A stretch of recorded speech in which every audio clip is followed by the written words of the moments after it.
Well, my friends, how are you doing? Welcome to PMP 2024 Live. It's always a pleasure to be with you, those of you who are on the journey to getting certified to being a PMP.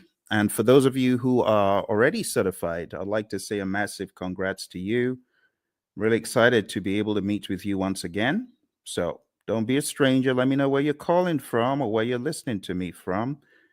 And for those of you that may have any questions, now's a good time to begin putting the questions in. But the purpose for our meeting today is to once again realign your journey towards PMP exam success. Okay. I know lots of you have plans to get certified in 2024, but it's important that you be focused on the right direction. All right. Because this PMP exam, when you look at it, it's full of content. It has so much information in it. So you need to be focused, my friend. You need to be laser focused on what exactly you're doing at every step of the way. Now, the easiest way is this. Number one, understand Agile. Please understand Agile. I know there are lots of courses out there. They're very heavy in the predictive piece, but they're not heavy enough in the Agile piece. And therefore, when people get on the exam, they don't understand the questions. Let me be perfectly clear about the questions, how the questions are posed. The questions are going to ask you, you are a project manager. It will always tell you who you are. You're a project manager in a project.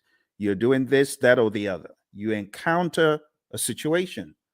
What should you do next? But not just that. In the answers, you very well could have a blend of agile and predictive answers. And it doesn't mean you should choose agile all the time or predictive all the time. It depends on the way the answer is crafted. So my recommendation to you, number one, if you have this book called the Agile Practice Guide, read the book.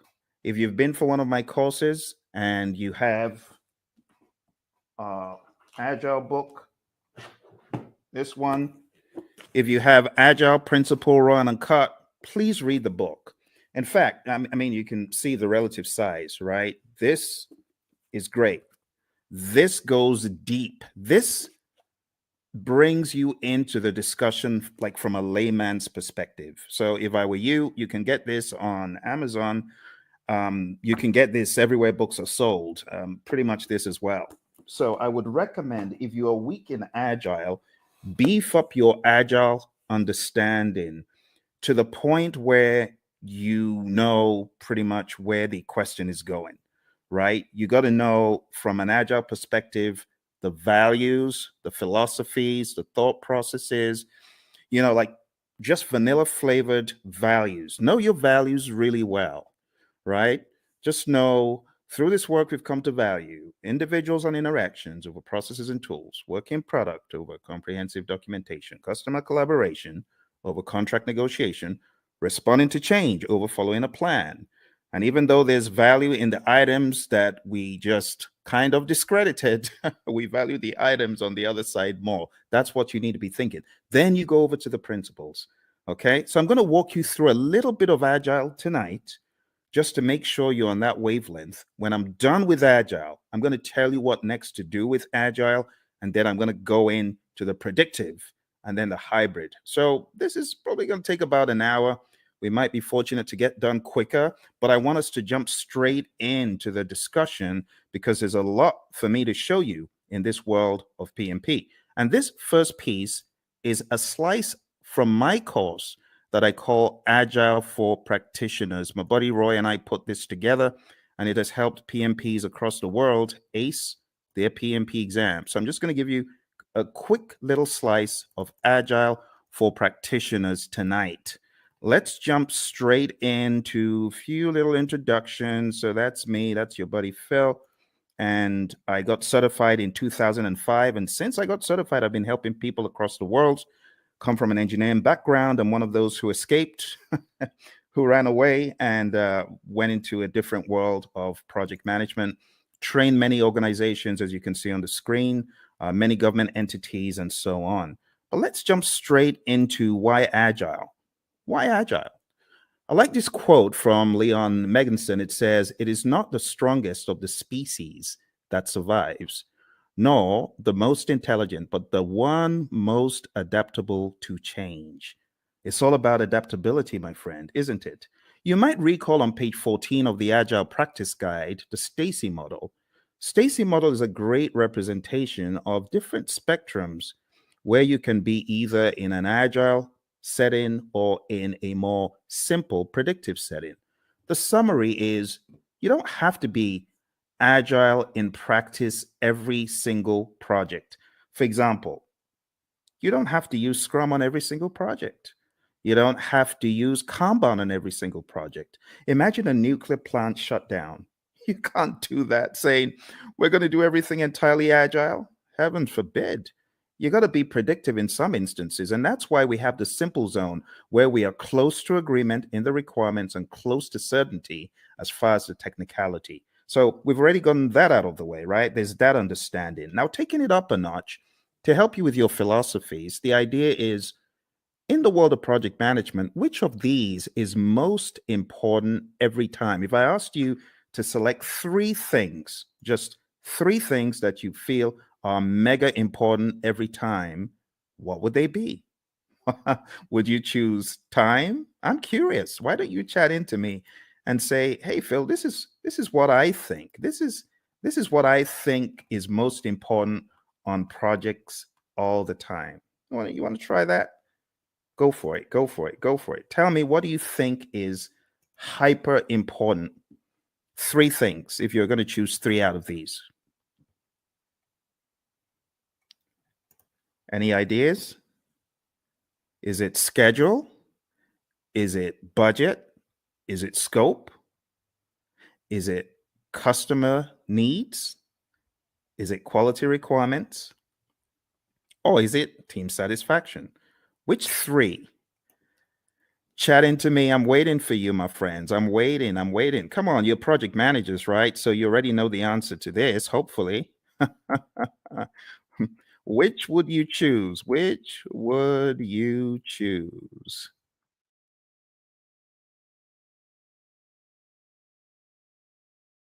All right.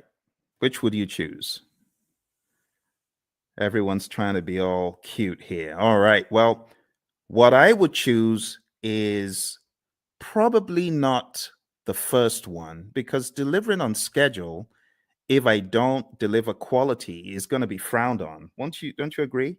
If I delivered on schedule, but my customer is not happy, what good is that? Right? What about delivering on budget? You deliver on budget, but your customer is not happy. You got issues. You see where the train is going now? So, in order to answer this question, you need to ask, what about the customer? That needs to be actually one of the first things, but it's not the first thing that you think about. You know, the very first thing you should think about? The very first thing you should think about is the restaurant analogy. Have you ever been to a restaurant and you made the mistake of being mean to the waiter and they're going back there and you're wondering, oh my goodness, I shouldn't have done that. Who knows what they're going to do to my food? Has that thought ever crossed your mind? Well, it's the same thing when it comes to the world of project management.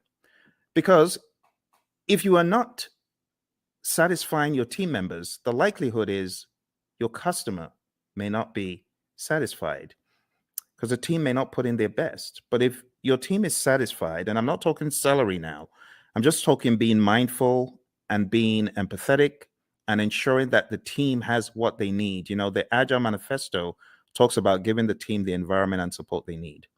When you do that, you're likely to have the team meeting quality requirements, delivering on budget, schedule, scope, and the customer is likely to be satisfied. All that good stuff. Okay, so the best answer to this, I don't know if you noticed, this said all plan scope. So you don't have that mindset of, oh, we have to deliver everything. In the world of Agile, no, that's not our mindset. Our mindset is we got to deliver value. It doesn't have to be all the scope.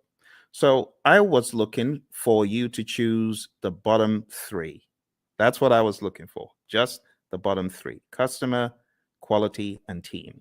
Now, moving on to the next part where we're going to go pretty quick. This is what I was talking about, right? The Agile Manifesto values, which I've already covered, and then the Agile Manifesto principles. I'll just summarize them. Number one, customer obsession. Number two, welcome changes, even late, for the customer's benefit. Number three, deliver working product frequently. We want this to be shorter than 2 months because things change rapidly. You want feedback. You want to put it back into production. You want customer engagement. If it's far beyond 2 weeks, your customer may be disengaged. Number four, business people and developers working together daily. Number five, building projects around motivated individuals. I mean, that's common sense. No one wants to build a project around a demotivated team, right? Number six, face-to-face conversation. Now, this is very debatable because today everyone's on Teams, everyone is on Zoom. So, when it comes to efficient and effective, we got to be careful in 2024. But for the sake of your exam, just go with number six as it's written. Number seven, working product, the primary measure of progress. In the world of Agile, we don't do all those percent completes and statuses, right? In this world, Agile processes promote sustainable development. I call number 8, don't kill the team. The don't kill the team principle. Number 9, continuous attention to technical excellence and good design enhances agility. Number 10, keep it simple, sir. Keep it simple, sister. Number 11, the best architectures, requirements, and designs emerge from self-organizing team. Just leave the team alone. Let them do their stuff. You hired adults. You hired experts. They'll get it done better than when they were meddled with. And number 12, at regular intervals, the team reflects on how to become more effective. They tune and adjust their behavior accordingly. Doesn't always have to be the retrospective. This could be just a way of life, a day-to-day philosophy. And that's the Agile Manifesto. You do really need to know this well before you exam, okay? Now, let's go a step further. There is one more thing in the world of Agile that I like showing, and that is a difference between the predictive thinking, which is encapsulated on the screen right here. You can see in the traditional world, scope is fixed, but in the world of Agile, what happens? We flip the triangle on its head, and scope is now flexible, right? What is fixed is we have a fixed time box, that's schedule, and then we have a fixed budget, team size. So don't forget these core things about the world of Agile. Finally, before we get out of Agile, I just want to remind you, because I know a lot of people fight this one. The most popular Agile framework is Scrum, okay? If you haven't read the Scrum Guide, you should. Go to scrumguides.org, download it, read it, right? Scrum is a lightweight, easy to understand model. It's based on 3 pillars of transparency, inspection, and adaptation. This is a sequence of activities. What happens? Number 1, we have a product backlog, and it's a list of all the things our customers want. Then we have an event. It's called sprint planning. Sprint planning is where we meet to decide what we're going to get done in the sprint. As a result of that meeting, we get a sprint backlog. Once we get our sprint backlog, we then have our marching orders. We are already in the sprint, technically, once we start the sprint planning event. But the next event that happens is the daily scrum. The daily scrum is something that we do every 24 hours. Don't say, oh, we do a weekly daily scrum. No, that's not a daily scrum. It has to be daily. So the daily scrum is where the team meets. They meet as a sync up meeting. It is not a status meeting. Please don't choose that on the exam when they give you the trick question that says the daily scrum is a what? Don't choose status meeting. It's not a status meeting. It's a planning meeting. It's a sync up meeting. There's a difference. So it's not status. Don't think status. We could either answer the 3 questions, and with a mature team, you don't need to pass the mic around. They know what to talk about, right? But some teams prefer to not answer the 3 questions. They prefer to walk the board or just do some other configuration, right? Some very mature teams, they may not even walk the board or answer the 3 questions. But for the sake of your exam, understand that the 3 questions is pretty staple, and then the walking the board.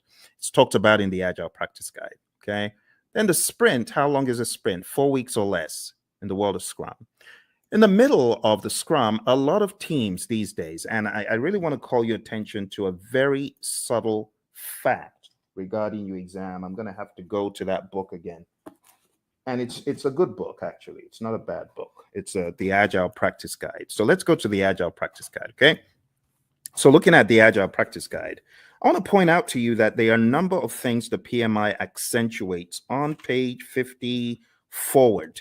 Okay, so you do need to read PMI's account, because in the Scrum Guide, you don't have any talk about the event called backlog refinement. In fact, in the Scrum Guide, it's looked at as everyday life for the product owner. But in the Agile Practice Guide, it is called out specifically on page 52 in the Agile Practice Guide. And it just reads, in iteration-based Agile, the product owner often works with a team to prepare some stories for the upcoming iteration during one or more sessions in the middle of the iteration, okay? So this account is about 2 paragraphs, but you don't find this in the Scrum Guide. You should pay attention to backlog refinement. You should pay attention to PMI's account of Agile, PMI's account of all things that are on the exam, okay? So even though backlog refinement in this image I've graded because it's optional, you should, as a PMP candidate, be aware that PMI has 2 full paragraphs. It says there is no consensus on how long the refinement should be. There's a continuum of just-in-time refinement for flow-based Agile. The team takes the next card off the to-do column and discusses it. And then it says many iteration-based Agile teams use the time-boxed 1-hour discussion midway through a 2-week iteration. And that's exactly what I'm depicting on the screen. This is midway through the iteration. The team takes some time out. They do the backlog refinement. They go through the whole idea behind the INVEST acronym. Now, this is not a place for us to debate whether it is good or bad, because I have some of the Agile zealots who hate the INVEST acronym. Don't listen to them. What do I mean by the INVEST acronym? Independent, negotiable, valuable or vertical, estimable, small enough to fit within a sprint, and testable. You want to make sure that your backlog items are indeed ready. Okay, like I said, various schools of thought are against the INVEST acronym. But when we talk about the refinement, when we talk about the definition of ready, it is important you understand and have some sort of guardrail framework to help you. So this helps achieve definition of ready. Okay. If the story fails to meet one of these criteria, the team may want to reword it or even consider a rewrite. So this is the INVEST acronym. When we say a story is ready, it means ready for us to work on. And in your backlog refinement sessions, you want to work on getting your stories to a definition of ready. Okay, it's just that simple. When you get certified, you can, join the debate about whether backlog refinement should be done with the INVEST acronym, whether definition of ready is good or bad. I'm not here for all that, right? But just know for your exam, it's in the Agile Practice Guide. All right, moving on. We have the sprint review event, and this is where the customer, could be the end user involved as well, the stakeholders. This is where there is a review of what was created, the increment, right? And just be aware that the sprint review event is not a gate before you can release value, right? You can release value all through the sprint. It doesn't have to be one time. And in fact, you could get to the end of a sprint and you may not have a featured enough item, so you may not actually release. That's why we call it a potentially shippable increment. Lastly, we have the sprint retrospective event. And in the sprint retrospective, you already know this, I'm sure. This is where the team reflects, they look at what they could have done differently, what went well, what didn't go so well. It could also be a great team bonding exercise, and it's generally closed off to the Scrum team. And when I say Scrum team, I'm talking about the product owner, the Scrum master, and the developers, okay? So feel free to put any questions in there if you've got any questions for me, because I know for some of you, we have already gone through an extensive 35-hour course. You already know a lot of this stuff, but you might have forgotten some of it. For your exam, you got to understand the roles really well. The product owner role, I highly advise you to dig into PMI's Agile Practice Guide and understand their perspective of what this role does. I also advise you to look into the Scrum Guide to get a better idea of the product owner's role. I call the product owner the Chief Value Officer. Also understand what the Scrum Master does. The Scrum Master is a coach, not just a coach for the immediate team, but also a coach for the entire organization. This is someone who should be a champion in my mind for Agile and someone who should be making change on a grander scale. When you get into the nitty-gritty of your exam, you do need to know the 5 events. So the sprint, understand that in the world of Scrum, it's 4 weeks or less. Understand what sprint planning is all about. As I said, one of the things you should do before coming into sprint planning is you should have done some backlog refinement. So all your time isn't going on breaking down those huge monster epics or just realizing what exactly the customer was asking for all along. This is where the product owner needs to wear the hat of Chief Value Officer, understand what should have come next. And when you get into sprint planning, it's generally going to go a lot smoother. The daily scrum, as far as this is concerned, the 15 minutes is pretty standard. It's non-negotiable for your exam. Just know that 15 minutes is a time box. When it comes to backlog refinement, like I said, we want our stories or our requests to be sprint ready. Again, in industry, there's the debate of, well, stories aren't needed in Scrum. They're not in the Scrum Guide. Yes, but for your exam, understand what stories are. I have to say these things because the landscape of Agile is changing very rapidly. When it comes to the sprint review, it's showcasing working product to the stakeholders. It's important that we don't relegate it to just a mere demo, but we see this as a working meeting. We can use this meeting to discuss metrics, what was not done and why. Delivery team demos the working product. The customers may even test it out. Physical products. We have a client of ours who had this physical autonomous vehicle, and customers could get to actually test out such things in a demo. All right. And then the retrospective, like I said, it should be a safe space. You want to understand what worked well, what didn't work well, and you could have some items that you take back to put into the product backlog for the next sprint so that you can improve on those items. But this is not mandatory. It used to be, but it's not mandatory anymore. Okay, a few quick memory joggers. A list of some of the long list of requirements, only those to be done in a sprint. Okay, I'm going to move very quickly. So these are just joggers for your memory, right? Since it says some, it is not talking about the all-encompassing product backlog. This is just talking about the sprint backlog. What about this one? The product backlog is prioritized and owned by whom? Okay, I've already given you the answer to this earlier on. So this is talking about the Chief Value Officer, aka product owner. All right, how about this one? The first event of a sprint is what? Okay, if you were listening in the beginning, you would have gotten that it's the sprint planning event. All right, let's go to the next one. The average length of a sprint used in most firms. If you use the world of Agile philosophies in your firm, you probably know the answer to this one. All right, so the best answer to this, my friends, is not the 1 month. I said 4 weeks or less, but in industry, the sweet spot is 2 weeks. All right, let's move on to the next one. The end result of the sprint is known as what? What do you call the end result of the sprint? All right, so I've abbreviated it because I really want you to think. I really want you to be on your toes thinking about, okay, what are we talking about here?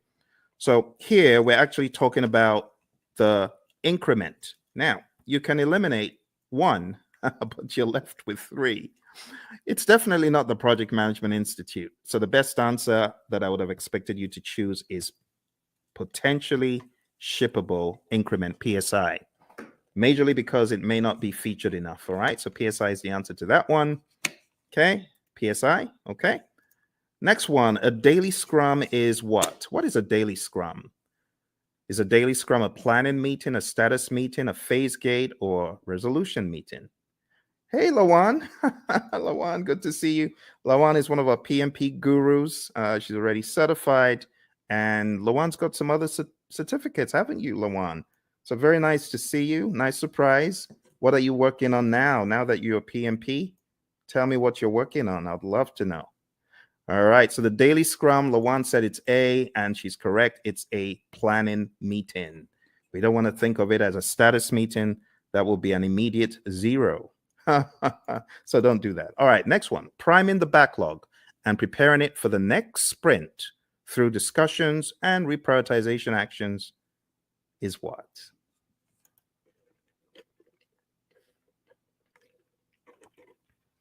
Awesome. Lawan is on it.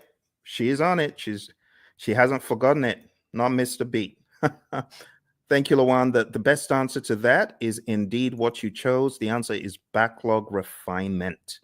And backlog refinement, we talk about it as being not mandatory as far as an event, but in the Agile Practice Guide, we see it there front and center. All right. The potentially shippable increment should be shown to the customer in a demonstration. This is known as what?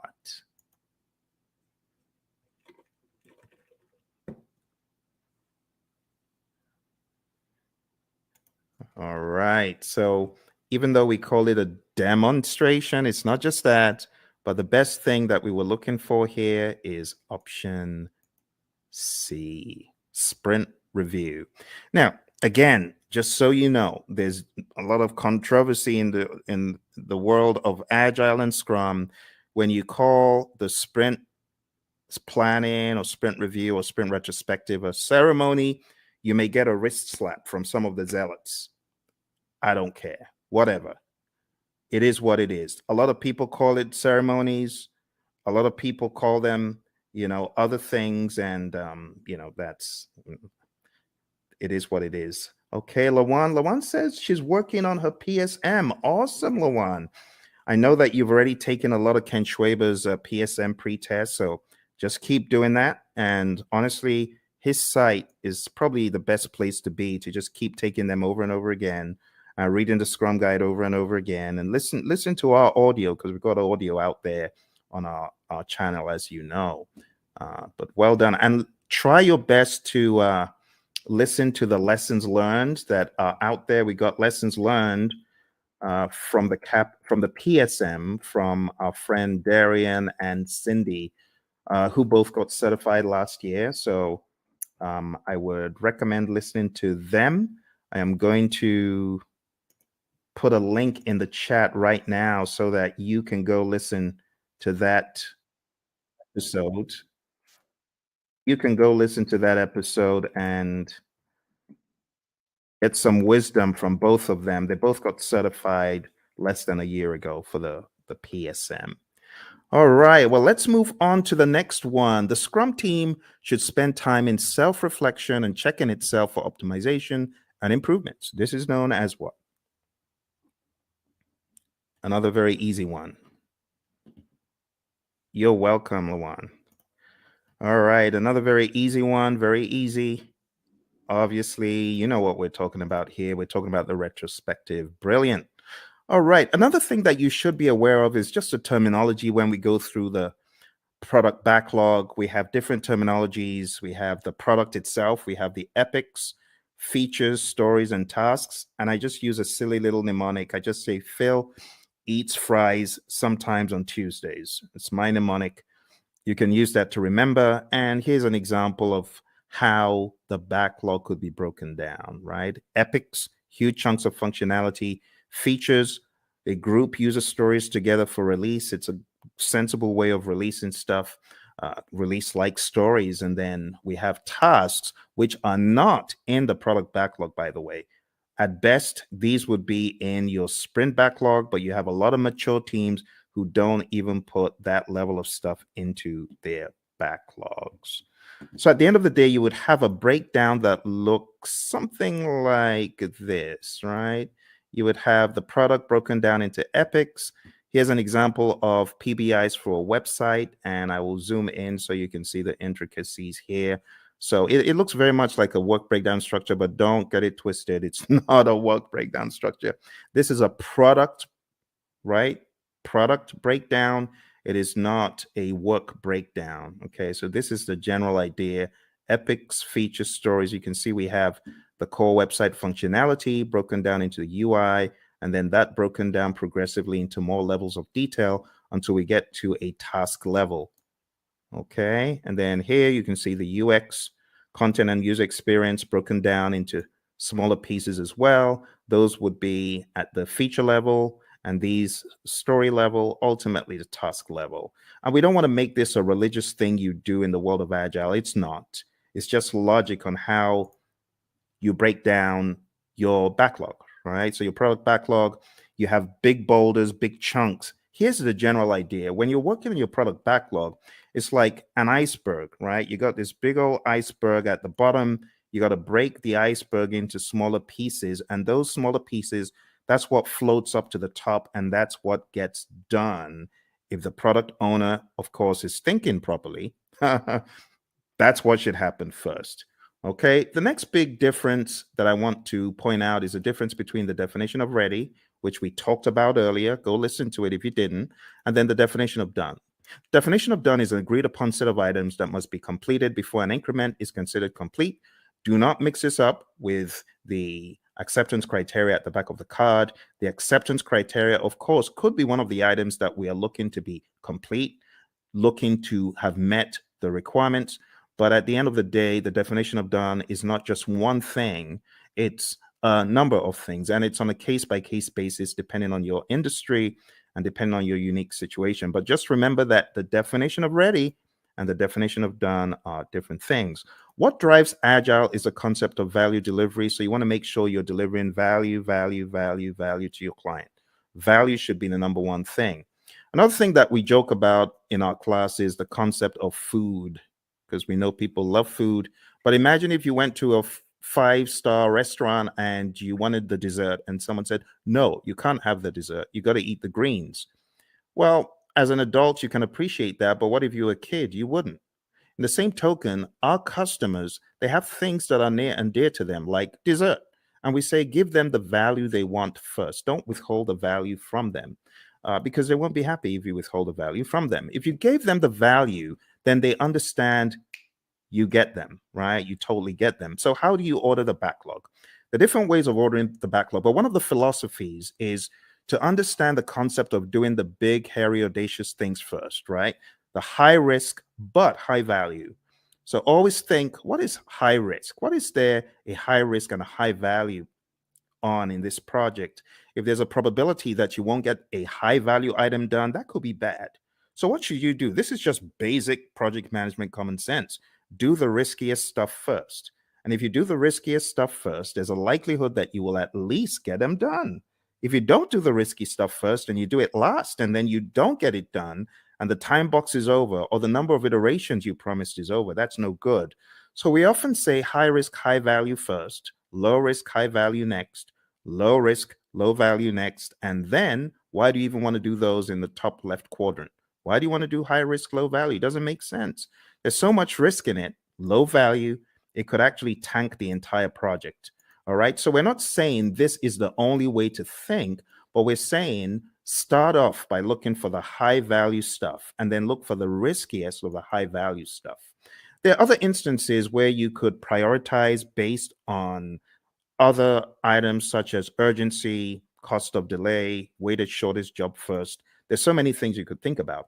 So when we think about ordering the backlog, the job of the product owner is a rather interesting one because the product owner has to think so many things: revenue, demand, importance to end users, frequency of use, the risk of not having it, and so on and so forth. So as a product owner, your thinking always needs to be what is most important. Now, the product owner sometimes falls into the fire alarm trap, which is pandering to people who are shouting the loudest. That is not the way to do it. You want to use more sensible criteria like NPV, ROI, Moscow, and Kano, which are really just categorization techniques when you think about it. Weighted shortest job first could be another one, and the risk-adjusted backlog, the concept of the risk-adjusted backlog. So there's so many pieces that you need to master for your PMP exam, but ultimately, you're going to understand that Agile is front and center, because I cannot tell you how many people have cried, my Agile was so huge on the exam. I was not able to answer the questions quickly enough. It took me such a long time to read them and things like that. So you got to be ready. Scrum is definitely the big number one framework for the world of Agile for your exam. And then the number two framework that I would highly advise you to hone in on is Kanban. Just understanding how Kanban is structured, what it actually means when we say limit your WIP and why we say limit your WIP. Understand what a board could look like when you have the WIP limits up top there. Understand what it means when we say the lead time, the cycle time, and things such as that. And understand this concept, because while it may not be tested on the exam, it's good to have the Agile philosophy of there's a cost for delaying delivering value to your customer. If you're not delivering value quickly enough, then your customer could tank. Your customer could fall off the radar. Your customer could go out of business. So we want you to have that mindset, okay? And last but not least, I'll just say have a mentality of the shuhari, right? Alistair Coburn brought this into the world of Agile from the world of Aikido, and it's just a great philosophy to understand. You got to go through a period of blind obedience. So I remember when the PMI Phoenix chapter brought the whole CSM bandwagon to our chapter, and I was one of the people who jumped on it. And our trainer was receiving a lot of consternation. Tom Meller was receiving a lot of consternation from the PMPs because they felt, what is this? This doesn't make sense. Why should we do this? Don't criticize our project management and things such as that. But blind obedience is best. Honestly, if you're coming into the world of Agile, just leave all your predictive stuff at the door, because I was in the world of predictive for eons, but I had to embrace, as they say in the military, embrace the suck. I had to embrace what Agile was bringing, the change in mindset.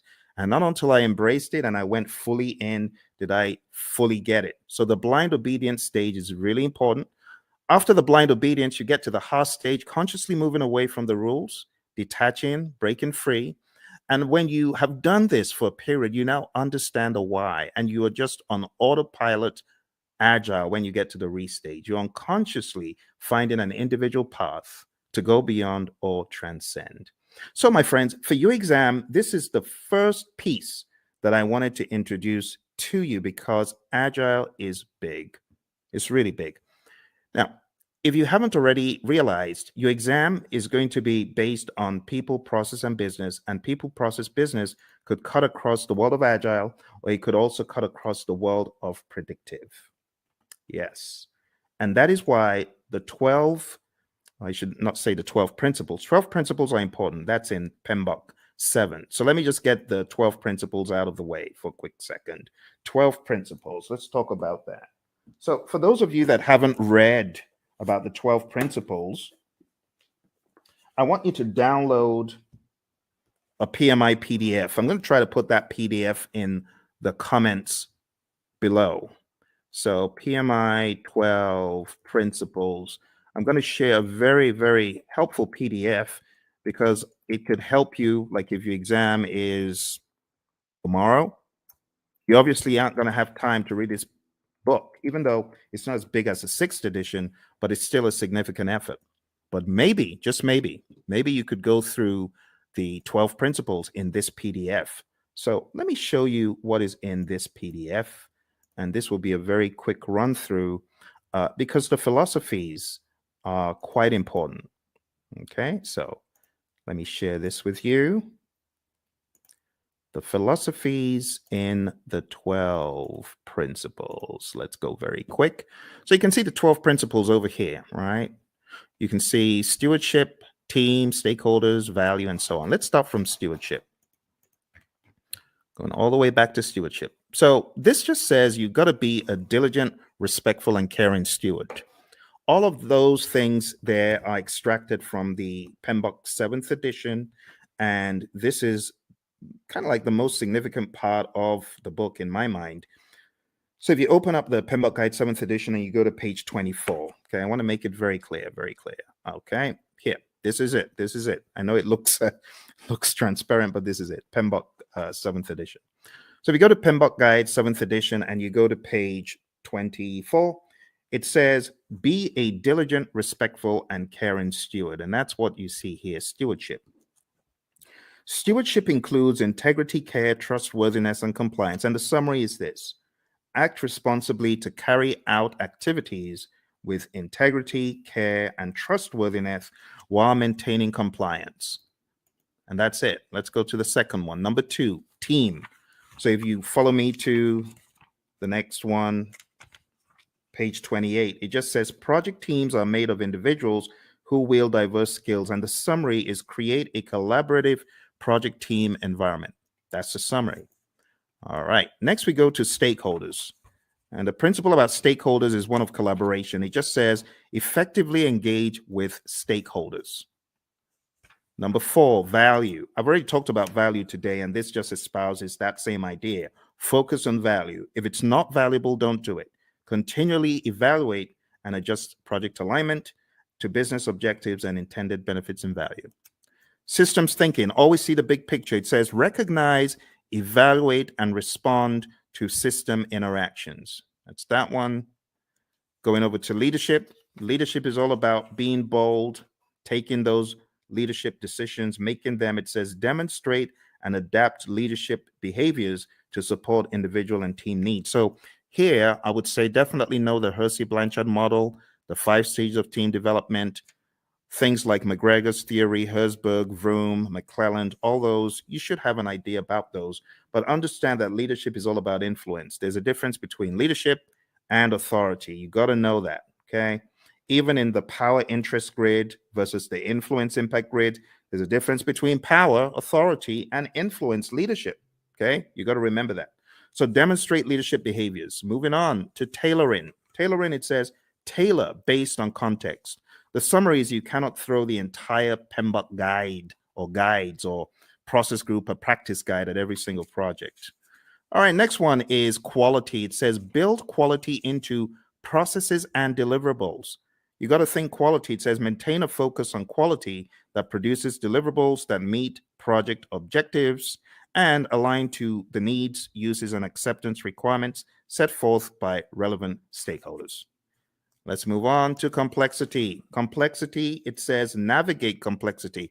The best way to navigate complexity is to understand the dimensions in it. The dimensions, human behavior, system behavior, uncertainty itself, and ambiguity, and technological innovation. There's a difference between these two. So let me go over these on page 51 very quick for you. Ambiguity is a state of being unclear. It says of not knowing what to expect or how to comprehend a situation. Then it says uncertainty is a lack of understanding and awareness of issues, events, paths to follow, or solutions. The summary is this. PMI is saying complexity is a characteristic of a project, and you as a project manager, you need to know how to manage it. How do you manage complexity? Let me take you back in time to the Stacy complexity model, remember? Now, how did we say we would work on complexity? We're going to break things down into smaller pieces, do things in iteration. Sounds like agile, right? Because that's what we're talking about. All right, number 10, optimize risk responses. It says continually evaluate exposure to risks, both opportunities and threats, to maximize positive impacts and minimize negative impacts to the project and its outcomes. Number 11, embrace adaptability and resiliency. It says build adaptability and resiliency into the organizations and the project team's approaches. It says most projects encounter challenges or obstacles at some stage. The combined attributes of adaptability and resiliency in the project team's approach to a project help the project accommodate impacts and thrive. Adaptability refers to the ability to respond to changing conditions. Resiliency consists of 2 components: the ability to absorb impacts and the ability to recover quickly from setback or failure. Last but not least, we have number 12, one of my favorites, and this says enable change to achieve the envisioned future state. It says prepare those impacted for the adoption and sustainment of new and different behaviors and processes required for the transition from the current state to the intended future state. Here's the deal, my friends. If you're ever going through change, just remember that people are different. Some people cannot absorb change very well, and others can. So you must approach it from a humanistic standpoint. You have to be empathetic. You have to understand the J curve, the way the J curve works. People are going to be in that valley of the J curve, pondering and wondering, how does this impact my life? They're going to be down in the dumps. So what the PMI advocates quite a lot is sense-making sessions. Don't forget the people. All right, and that's pretty much it for PMBOK 7. For those of you who have been asking the question, Phil, does that mean I need to just read the entire PMBOK 7? I've told you, listen to what I'm telling you. Read, I've given you one PDF. Can I give you one more PDF from the PMI? Let me give you one more PDF from the PMI. I'm going to give you the domains PDF because I know some of you, you're still wondering, but what about the domains? I need to know the domains. Okay, I'll show you the domains. You want domains? We'll go to domains tonight. I'll show you.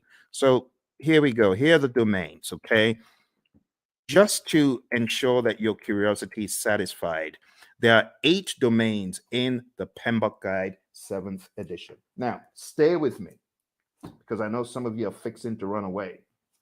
Stay with me. Okay, I got to explain this. This is PMBOK 7. This is PMBOK 6. PMBOK 6 is a wildebeest. It's huge, right? It has 756 pages. This one, on the other hand, has 300 and something pages. However, when it comes to predictive project management, this does not do a good enough job, which is why the PMI have included in their library something called Process Groups of Practice Guide. And that took from the now out of publication 6th edition, and they put together Process Groups of Practice Guide to walk people through the knowledges and process groups. Because, should I just be honest? People ain't buying the domains. People are like, we've known the process groups and knowledge areas for the past 2.5 decades. Why are you giving us? It reminds me of the Israelites. Why are you giving us this stuff to eat? Why are you giving us why are you giving us PMBOK 7 to eat? So let me show you the summary, okay? Let me show you the summary. Here is the domains, okay? I've put the domains in the chat. Now let's share the domains very quick. Now, I'm going to read for you from the PMBOK Guide 7th edition, and hopefully you will not ask me this ever again because I feel it's not a very good use of our time, but I know some of you are curious. So let's go to page 7. And another thing about this book is it has 2 sets of pages. You have page 1 in the side where you have the principles, and then you have another page 1 where you have the domains. But let's talk about the domains. Listen carefully. It says, a project performance domain is a group of related activities. That's the difference. It did not say a group of processes. You get it? A group of related activities that are critical for the effective delivery of project outcomes. Project performance domains are interactive, interrelated, and interdependent areas of focus that work in unison to achieve desired project outcomes. There are 8 project performance domains. Number 1, stakeholders. Number 2, team. Number 3, development approach and lifecycle. Number 4, planning. Number 5, project work. Number 6, delivery. Number 7, measurement. And number 8, uncertainty. Let's go through them hyper quick. Stakeholders is all about your care for your stakeholders, understanding that you need to effectively interact with them. In other words, you need to manage their engagement. The team domain is all about caring for the team, team health, and team optimization. Development approach and life cycle is all about selecting the right development approach. Is it going to be agile? Is it going to be predictive? Is it going to be incremental? Is it going to be agile?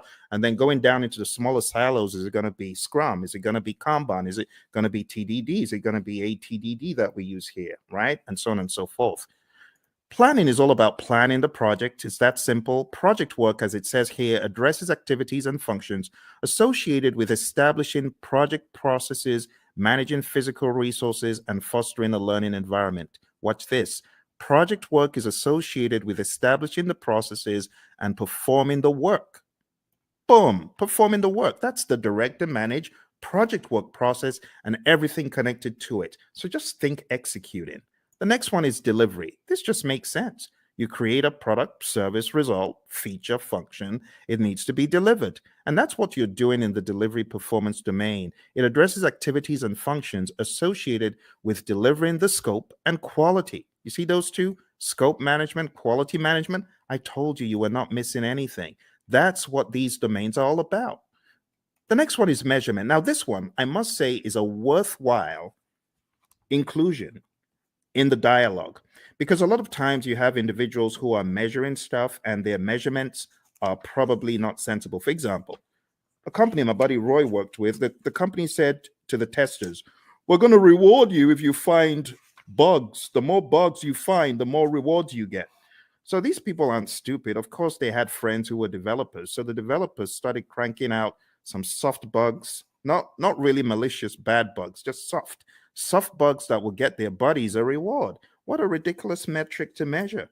So don't measure the wrong thing. That's what this is telling us. Measure sensibly, and also be aware of the vanity metrics phenom. Don't fall into the trap of vanity metrics. Actually, the PMI has a very good breakdown of why you should be very particular about metrics. It says on page 96, we have leading indicators and lagging indicators. So be aware of what you're measuring. Is it a leading indicator predicting changes or trends, right? Leading. In other words, the metric is smart. The metric tells you what is about to happen before it does. Or we have lagging indicators. Now, lagging indicators, I'm not saying they're dumb, but they measure deliverables or events after the fact. Okay, so leading indicators, that's your magic right there. Lagging indicators, not bad. They're still helpful, but it's after the fact. And it says what to measure. You got all sorts of things on page 98, which is a good breakdown of what to measure. We go into the concept of baselines, business value, net promoter score, mood chart. I would highly advise at least understand some of the basic metrics in project management, just in case they come up on your exam. So benefit cost ratio or cost benefit ratio, MPV, net promoter score, which is a measure of how happy your stakeholder is or willing to recommend your products or services to others, mood chart, and what else? That's pretty much it. There's some very good stuff here. So if there's one of the domains that I am excited about, I think it's this one. This is definitely value to the project management narrative. On page 112, we have my favorite, the vanity metric, a measure that shows data but does not provide useful information for making decisions. Has someone ever told you to gather data and measure stuff that is just worthless? You know, for example, measuring page views of a website is not as useful as measuring the number of new viewers, because you could have had one viewer go in there 1,000 times, if you get what I mean. So just that whole idea is what we talk about in the measurement domain. Last but not least, we have the uncertainty domain. And it just says projects exist in environments with varying degrees of uncertainty. In that vein, the project manager needs to have a plan, a mousetrap for how to measure the usual suspects. There are 5 of them. Uncertainty, a lack of understanding and awareness of issues. Ambiguity, a state of being unclear. Complexity, a characteristic of a program or project or its environment that is difficult to manage due to human behavior, system behavior, and ambiguity. Volatility, and then risk. And honestly, that's it. That's it for your 8 domains. We don't really have to go any further. It would be a waste of time. Now, if you have any questions, I would love to answer your questions. We're going to be hitting about an hour very soon. But before we jump off the call today, there's one more thing that will be in order. And what I want to do next is just talk about the world, the deeper world of project management by going into, it's the grid. Everyone's like, oh my goodness, not that again. This grid is very important, my friends. It's important for your project management journey. I know a lot of people are not very keen on it, but trust me, you need this. You really need this. You really need this thing I'm about to show you. And it's the 5 process groups and the 10 knowledge areas. We have to go through it tonight. I couldn't let you escape without it. So I would like for you to get a pen and a paper. It's going to be a worthwhile experience. It's going to be good. Let's work on this together. And as I go through it, I want you to ask any questions. Okay, if you have any questions, now would be a great time to ask them. So in the world of project management, according to the PMI, way back in time, there are 5 process groups of project management, and they're just 5 buckets. I just call them buckets of things that need to be done in order for us to get project work done. And when I say project work, I'm talking more about the work that the project manager and the team are going to do to manage the project. You see, there's a difference between doing the work versus managing the project. You hear the PMI talk about a product life cycle. That's all about doing the work. But then there's talk about a project management life cycle, which is really code for the process groups. So if you're taking this exam, what is going to help it become easy for you? I heard this again from one of our latest PMPs. Shout out to Lily, who got certified about 4 days ago. She said the same thing. This will help your exam. Highly recommend that you watch this over and over again and you work with me. I am going to be typing in all of the process names and I'm going to be explaining them to you. All right. So why don't we get started with the first area of knowledge? Because we got, I prefer extra money in cash at the top, or I prefer eating mangoes chilled. And then we've got, I saw 6 chipmunks quietly roasting coffee, reading poetry stories. Or I saw 6 Cubans quietly rolling cigars, really puffing smoke. You choose whatever one you want. As long as you remember the 10 areas of knowledge, I'm good. Moving into each one, we have the very first, which is integration. I'm going to be making them a bright yellow as I go through. Hopefully I remember to be consistent with it. And in that way, you'll know which one we're on, okay? So right now, we're going into integration. Let's make it a bright yellow. All right. So in integration, the very first thing that happens is the develop project charter process. And in develop project charter, you are creating a document that authorizes the project. You, the project manager, could be working on this, but you don't necessarily have to, because if you've got a sponsor who is capable, they could create this by themselves. They don't need you to do it. But other times they may ask you to do it. In fact, in a lot of companies, the project manager creates the charter, the sponsor signs off on it. So you have to understand that dynamic. All right. Next, going over to planning. The next thing you do in integration is you develop the project management plan. And this is where you put the big plan together, because there's a lot of stuff that actually happens under the process that we're not seeing yet. There's stuff that happens under integration, and all of that rolls up, technically speaking, into integration at the end. We'll talk about that progressively. Next, going into executing, we have the direct and manage project work process. This is where the work is being done and the major output is a deliverable. So think about it. Everything that you're doing in project management, whether you're making a chicken sandwich or whether you're working on software or code or whatever, you will have the time when you need to do the work. And direct and manage project work is where the project manager is helping by directing and managing what needs to be done. Okay. From direct to manage project work, in addition to deliverables, we get something called the issue log, and we also get work performance data, which is just like you as a project manager, you are observing what is happening on the project. You know, you're observing how many widgets have defects. You might be observing which employees are unable to come in for work. We call that work performance data. The other thing that happens here in executing and integration is manage project knowledge. Okay, and then moving over to monitoring and controlling, we have a process called monitor and control project work. And this is where we are creating reports. We call them work performance reports. And the reports help understand the status of the project and so on. And the other thing that happens here is called perform integrated change control. And this is where you are reviewing the change requests that come in. The change control board is also involved. So you would review the change request as it comes in. If the change request is not in formal writing, you are encouraged to put it in formal writing. And then you review it, you do an impact analysis, and then you send that information to the change control board, and they can review the change request and decide whether it's going to be done or not. And then in closing, we have the close project or phase process. Close project or phase. And this is where you close out either a phase in the project or the project as a whole. Now, what I want to do right now is just comb through them in a little bit more depth. All right.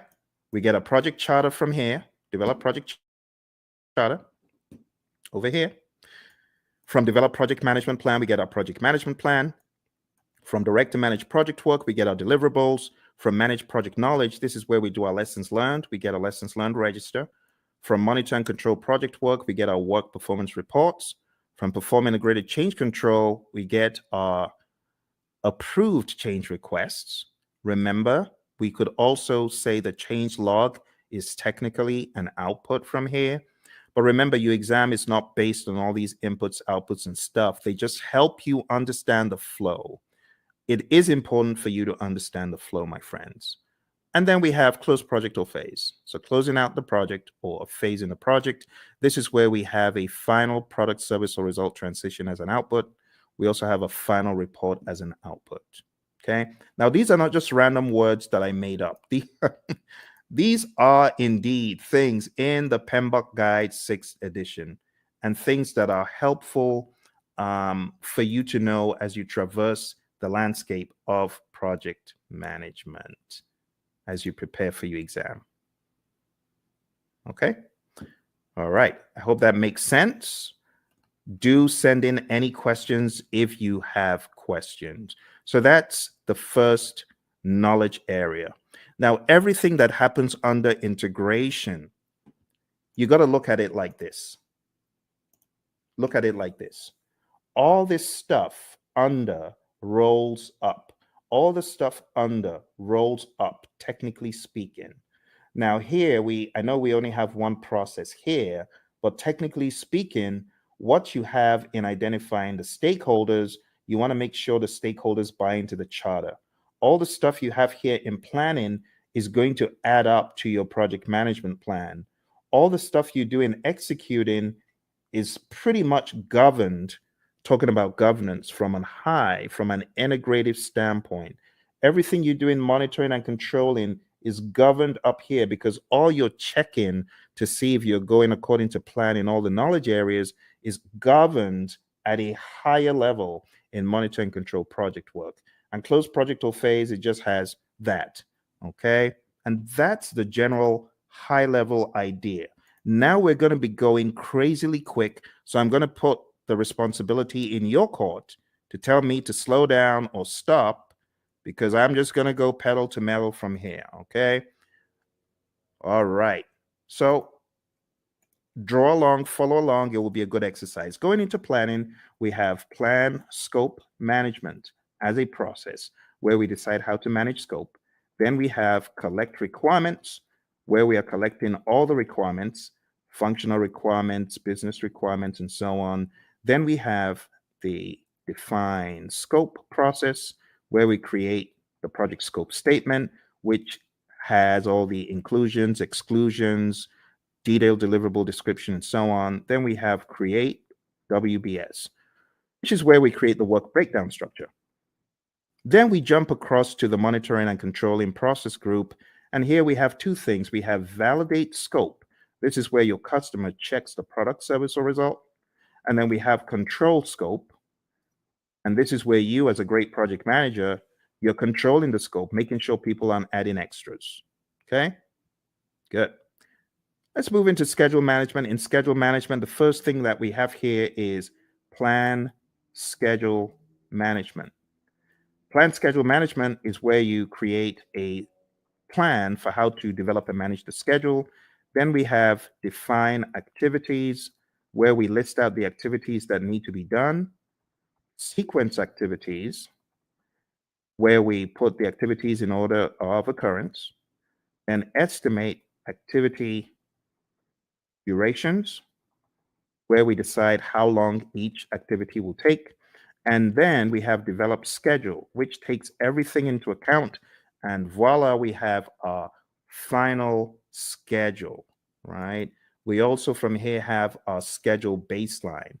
Just to make sure you understand the difference, There's a difference between having a project schedule, which is a living, breathing schedule that you update just sensibly as a project manager, versus the schedule baseline, which is a particular version of the schedule etched in stone. So there is a difference between the schedule baseline and the project schedule, and it helps to know that. Last but not least, on the other end of the spectrum, we have control schedule, and this is where we ensure that our schedule is going according to plan. Okay?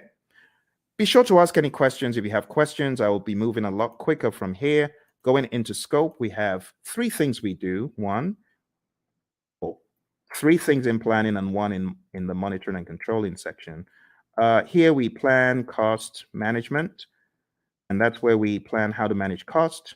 Then we estimate costs. We estimate the cost for each line item, each task. Then we have determine budget. And this is where we roll all the task costs to a final total amount. And then lastly, here we have control costs. And this is where earned value lives.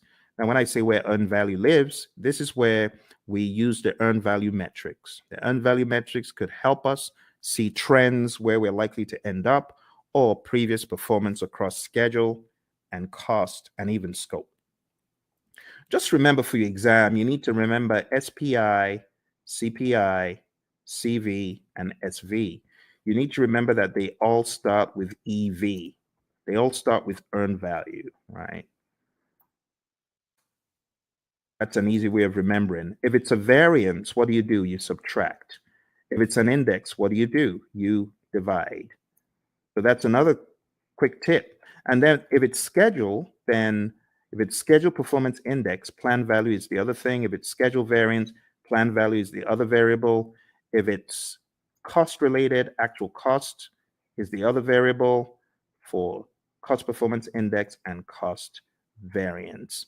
Okay, so let's zoom into that for the sake of those who may have forgotten. The big thing for your exam is really knowing what does SPI mean if it's 0.4, or what does CPI mean if it's 0.4. Anything less than 1 is bad for the indices, right? Greater than 1 means you're doing better than projected.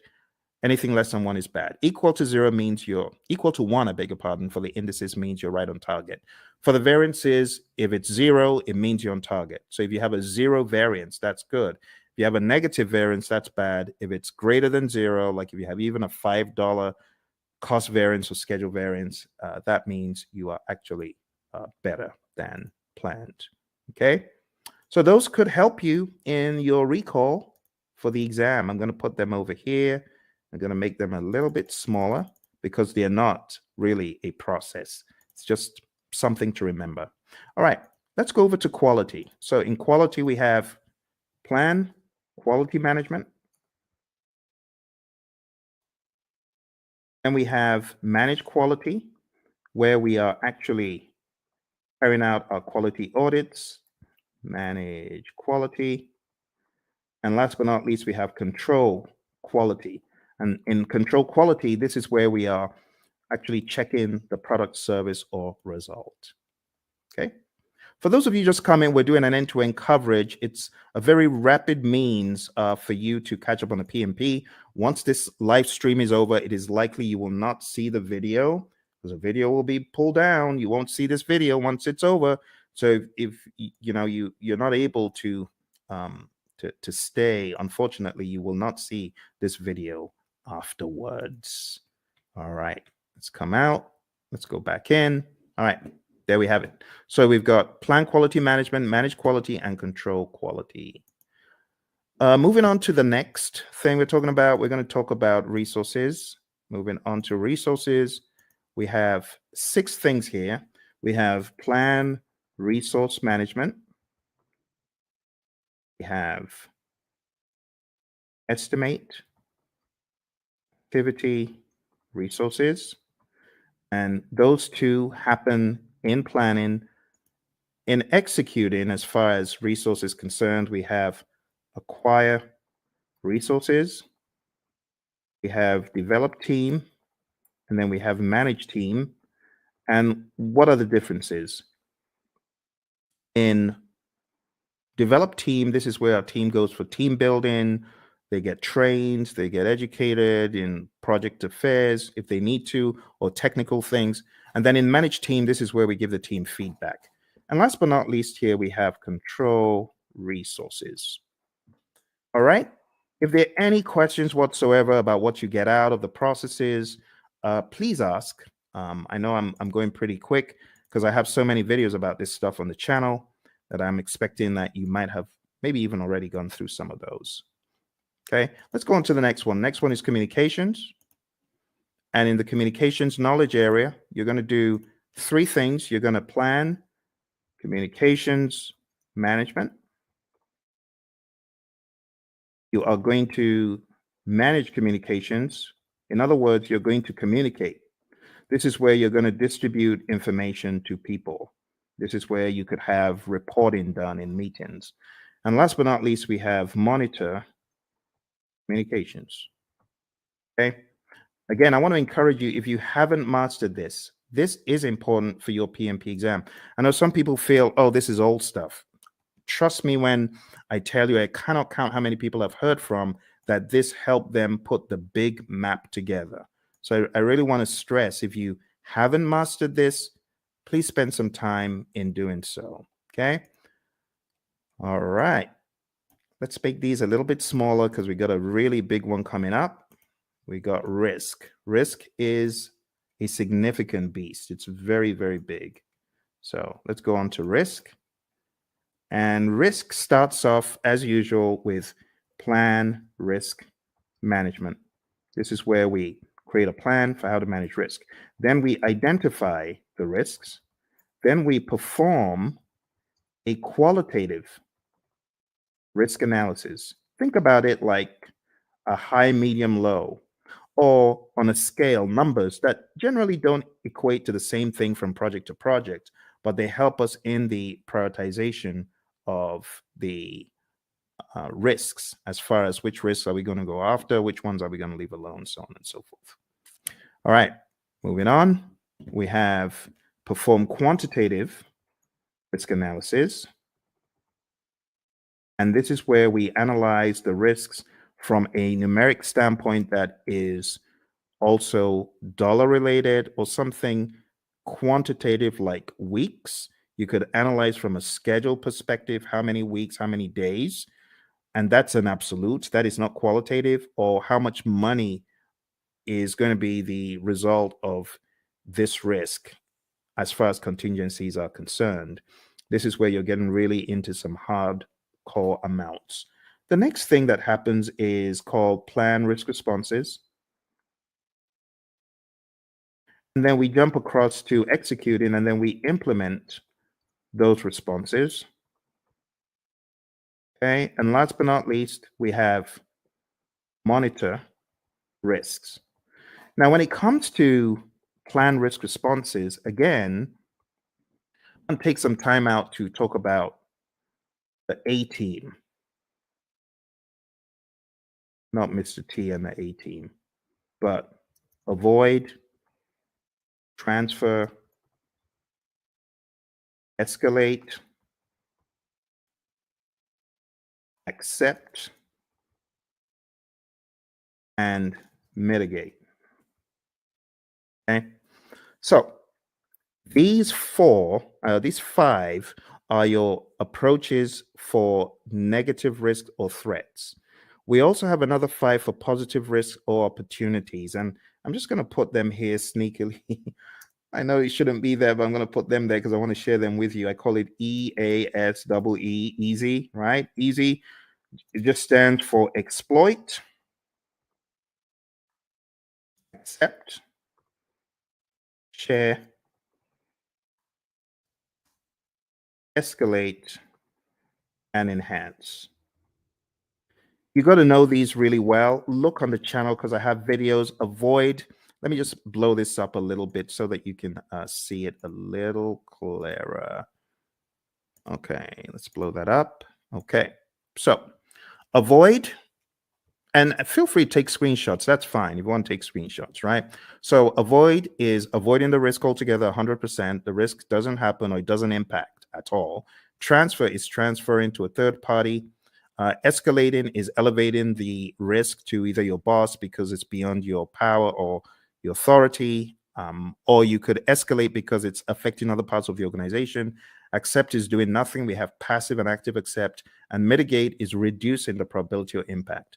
On the side of the easy, which really should be here, but I'm just making this quick. The easy is for the positive risk. So you could exploit a risk that's 100%. That positive risk is going to happen, right? That's what we mean by exploit. 100% will happen. Accept is doing nothing. We have passive and active accept again. Sharing, again, same strategy as I said for transfer. You involve a third party. It could be a special purpose company. It could be a sister organization that you share the positive risk with.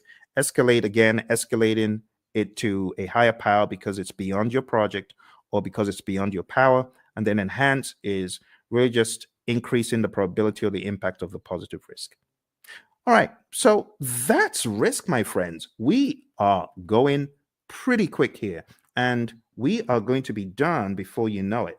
Let me go back and share the last pieces of information because we have just 2 more knowledge areas. Aren't you amazed at how quick that has gone?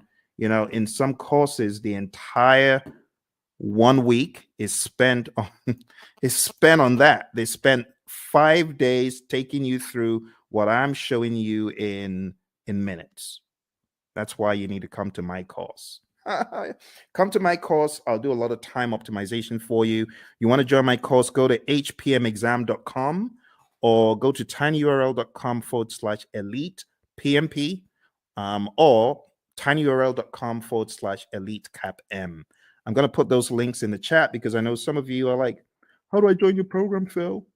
Well, you just need to go to Elite PMP. You can start studying with me tonight, like right away. You can start studying with me right now because if you sign up there, you'll be able to join immediately. It's on Udemy and costs 24 hours a day. You just decide when you want to join. And if you're getting ready for the CAPM exam and you're wondering how to get certified, you can join me on the Elite CAPM program as well. I'm going to put that in the link. Do that. Put that in the chat.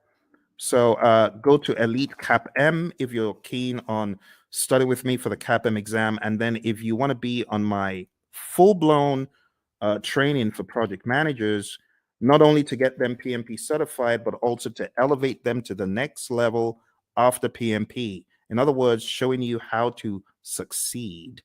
You can just jump into my program, which is called hpmexam.com PMP exam immersion.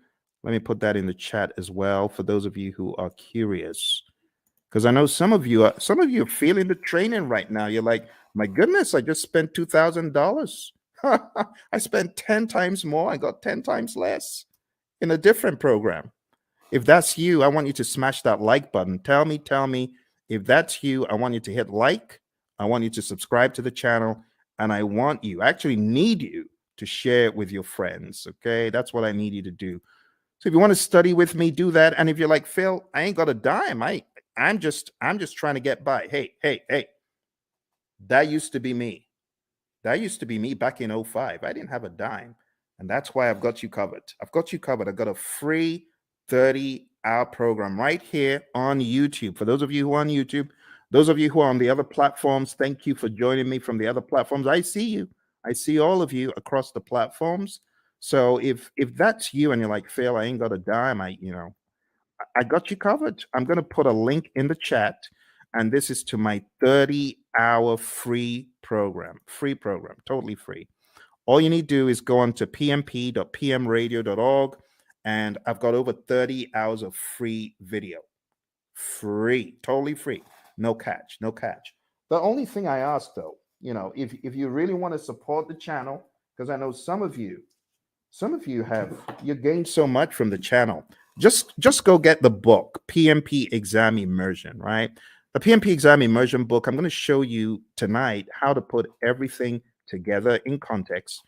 And if you wanted to get this book, like download the book right away, you can. This book has the deep secrets to your PMP success because it puts everything together. It puts agile, predictive, hybrid, it weaves it all together. It's called PMP Exam Immersion, the book. So I know I have the course, but this is the book. And if you get the book on the link that I just shared, you'll actually be able to download a workbook. And the workbook has 100 of these crazy, what should a project manager do next kind of questions. So whatever the case, whether you can afford it or not, I got you covered. For those of you who say, Phil, I'm just, trying to survive here. That used to be me. So I got you covered. Don't worry. Just go to pm.pmradio.org, and you're gonna be extremely delighted when you see what I have in store for you guys and girls. Okay. So let's jump into the final piece of our journey today, which is going over the last two. I'm going to make the others very small, just so that everything can fit on the screen. Okay. Some of these processes, they occupy a lot of space. I might be able to make a few of them bigger, like quality is actually not that much. And if you haven't gone through this rites of passage, well, I'm glad you're going through it right now. This is a brilliant opportunity for you to see how the entire table comes together. All right, so procurement. What do we do in procurement? Number one, we plan procurement management. Plan procurement management is where we decide, are we going to buy or not? Are we going to make or are we going to buy? If you decide to buy, then we go through the procurement process, the philosophies, right? And we do the RFPs or the RFQs or the RFI, request for proposal RFP, request for quote RFQ, request for information RFI, IFN, invitation for negotiation. I'm talking so quick because I want to get done. I want to get done. It's a weekend. It's a weekend. You see, the labor of love, your buddy Phil is here for you to help you. Because once I hit the road again, it's going to be hard for me to do these. And I hit the road very shortly. All right, conduct procurements is where you take a look at all of the proposals that were sent in and you select one or two, you award a contract, and then control procurements. This is where you are checking to ensure that the vendor, the seller actually did what they promised. You want to make sure that they are delivering. You want to make sure that they are on time. You want to make sure, as one of my students said, hey, my client just showed up and we do interior for airplanes and they just showed up to do an audit. That's control procurement. You want to make sure that the seller is really upholding the quality. And the funny thing is they weren't, because, some of these folks, they bring in, they want to show off to their friend, like, oh, you need to take a look at this aircraft that we're refurbishing. So unfortunately, on that day, one of them brought his buddies into to the workplace. Bad move because the customer showed up. All right, let's finish this off. All right, last but not least, we have stakeholder. So over here, we have identify stakeholders. This is the only one that you have in the initiating process group. And then we have plan stakeholder engagement. And then we have, after you've planned how to engage a stakeholder, then we have manage stakeholder engagement. This is where you're actually engaging your stakeholder, speaking with them, communicating with them, working with them. And last but not least, we have monitor stakeholder engagement. Okay.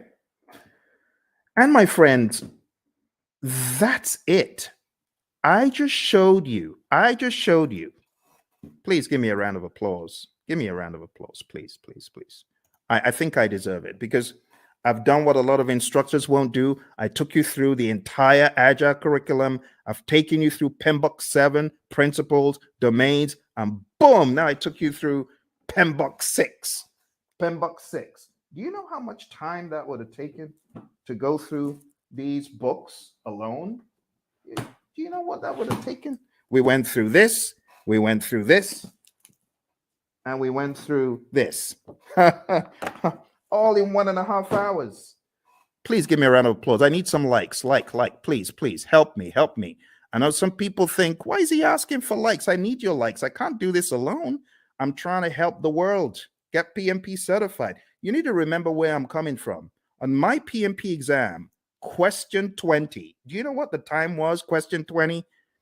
I was 1 hour in to my exam on question 20. Think about it. If this exam has 180 questions and this guy's only done 20, how many hours does he need to finish the exam?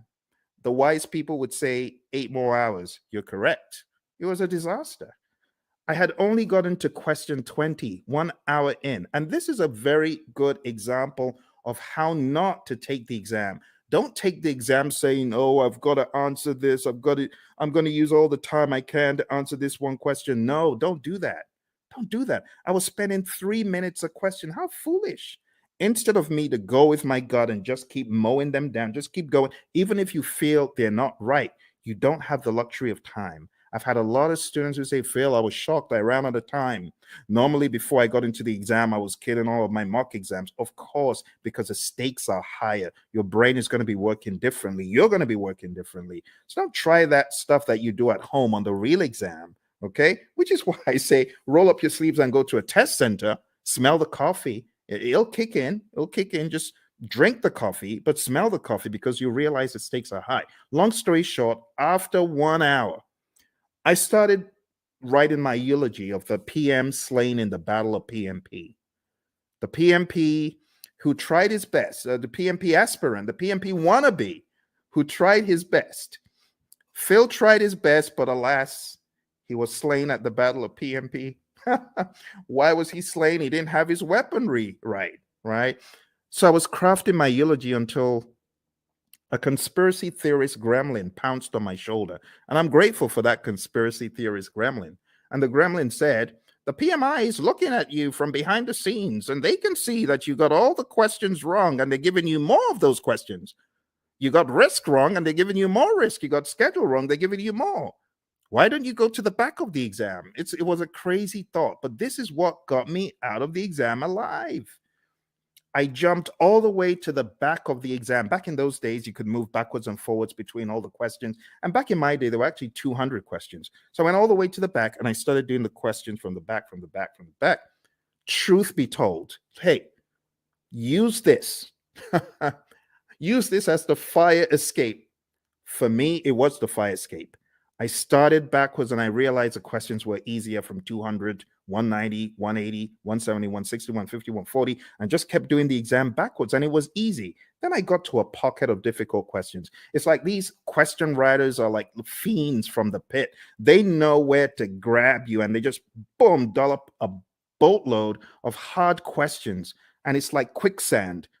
Don't be moved by that. You can jump over the quicksand, or you could just do C, D, E, C, C, C, whatever the options are, but don't get stuck in the quicksand. I didn't get stuck in the quicksand. Kept mowing them down. I think I had a pocket of difficult ones in 120, kept going back around 70 something, difficult ones around 50. I didn't care. I was just mowing them down, doing my best. And then I got back to question 20. And guess what the time was? 3:55. Pretty much I had 5 minutes left. And the question is, am I going to start changing stuff, or am I just going to end the exam? Took a deep breath. Boom, end the exam. And then the screen goes blank.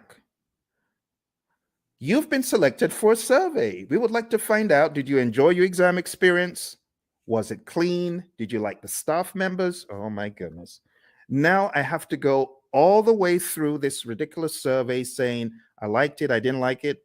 But remember, the conspiracy theorist gremlin is saying, fail, you got to say you like it, because if you said you don't, you're going to fail. So what did I do? Yes, I liked it. It was good. It was clean, even though it was dingy and dim lit. Everything was good. It was good. It was good. It was good. Then press the end button and the screen goes blank for like an eternity. Congrats. You've passed the exam. Talk about being chased by, you watch those TikTok videos of crazy bear out of somewhere in Colorado, those bears. That was me. I felt like I had run from the crazy beast. And that's why I do what I do. Because when I came out of the exam, I promise that if I come out of the exam alive, as I'm writing this crazy exam called the PMP exam, I'm promising if I come out of this thing in one piece, two promises. Number one, I promise I'll never curse the PMI. I won't curse them as I always have been. And number two, I promise I'll tell everyone anything in the world that moves. I'll tell them this exam crazy. Crazy exam, crazy exam. That's why I say take no prisoners. Do everything you can before you find yourself in front of that computer monitor. Do everything you can. All right. Final thing we're going to talk about today, my friends. I'm going to show you the PMI's secret sauce for the PMP exam. They have a secret sauce for the exam, and that secret sauce is encapsulated in a document. And the document is simply called PMP Exam Content Outline. I'm going to put that in the link so that you can download it and read it. I'm showing you where all the treasure is buried tonight, my friends. You know, like I said, I'm hitting the road again. I don't know when next I'm going to be able to do this. It's going to be a while. Here we go. Here we go. That is the PMP Exam Content Outline. And I'm going to go over the outline with you, but I'm not going to do it the usual way. I'm going to do it differently. I am going to do it very quickly by going through my special roadmap. It's a roadmap I created for the PMP. And it cuts off, I would say, about 10 hours. It cuts off 10 hours from the curriculum because it's very rapid and effective. Are you ready? Let's jump into it. Let's jump into it. Here we go. Here we go. For those of you that have been on since we started, thank you very much. I hope you're finding value from it. Your exam is going to have people. 42% of the exam is people, 50% is process, 8% is business. And then you can slice that across 50% agile and hybrid, 50% predictive. Okay? So what am I trying to say? I'm trying to tell you agile is a beast, a big old beast as big as predictive. Here's the breakdown one more time. See that? So pay close attention to the process domain, but don't forget, you could slice these into 21, 21 for people, 21 agile and hybrid, 21 predictive. For process, 25 agile and hybrid, 25 predictive. For business, 4% agile and hybrid, 4% predictive. That's the general idea. Okay. Let's go into the people domain very quickly, and I'll just try to wrap it all up. Okay. Number one, I have changed the order from what is in the outline that I sent you. In the outline, it starts off with manage conflict, and then it goes into lead a team and so on. But I'm changing it because I want you to get the flow. The flow doesn't make sense in the outline. I want you to get more of the flow from a time perspective. So number one, what I want you to think about first is building a team. You build a team, and then you begin to define the team ground rules, do's and don'ts, and acceptable behavior. And then you begin to lead a team. You know, my mentor, John Maxwell, he says a true measure of leadership is influence, nothing more, nothing less. You're going to lead the team to success. You're going to help the team understand what to do on the project. Leadership is all about example as well. The Hersey-Blanchard model is also a very good one to talk about here. If you haven't heard about the Hersey-Blanchard model, this is it. The thesis of the Hersey-Blanchard model is you need to be a situational leader. You can either be in a directing mode, depending on the individual. This is where you give low support and more direction, or in a coaching role, or in a supporting role, giving more support than direction, and in a delegating role where you just know the keys to the kingdom are safe with this dude, this girl, because they've proven themselves time and time again. But you don't always stay in one quadrant. You move around depending on the individual and the circumstance.